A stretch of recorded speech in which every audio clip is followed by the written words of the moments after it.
ముందుగా పాన్ పెట్టుకుని ఒక గరిటెడు నూనె వేసుకోవాలి. నూనె హీట్ ఎక్కిన తర్వాత ఒక 2 పచ్చిమిరపకాయలు అలాగే 2 ఉల్లిపాయల్ని ఇలా చిన్న ముక్కలుగా కట్ చేసుకుని వేసుకోవాలి.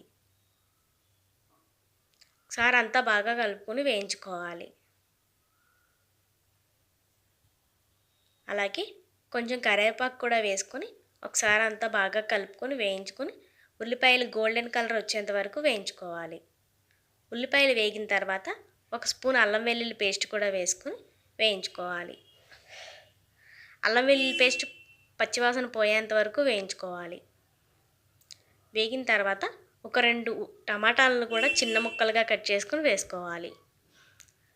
టమాటాలు కూడా మగ్గేంత వరకు 2 నిమిషాల పాటు మగ్గించుకోవాలి. అలాగే ఒక క్యాప్సికమ్, పెద్ద సైజు క్యాప్సికమ్ని ఇలా చిన్న ముక్కలుగా కట్ చేసుకొని వేసుకోవాలి. క్యాప్సికమ్ కూడా మగ్గేంత వరకు 2 నిమిషాల పాటు మగ్గించుకోవాలి.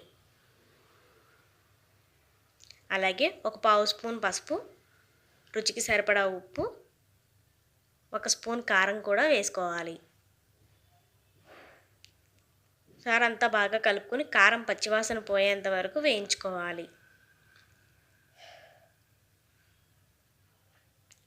ఇప్పుడు పన్నీరు, విరిగిపోయిన పాలు ఉన్నాయి ఆ పన్నీర్ వేస్తున్నానండి నేను.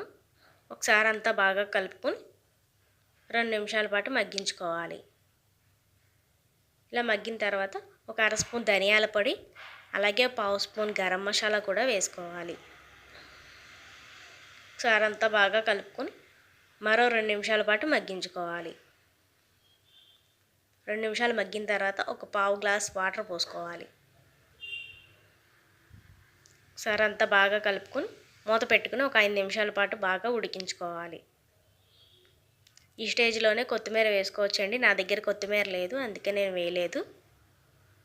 వీడియో నచ్చినట్లయితే లైక్ చేయండి, షేర్ చేయండి. నా ఛానల్ మాత్రం సబ్స్క్రైబ్ చేసుకోవడం మాత్రం మర్చిపోకండి. Thank you for watching. మరో మంచి వీడియోతో కలుద్దాం.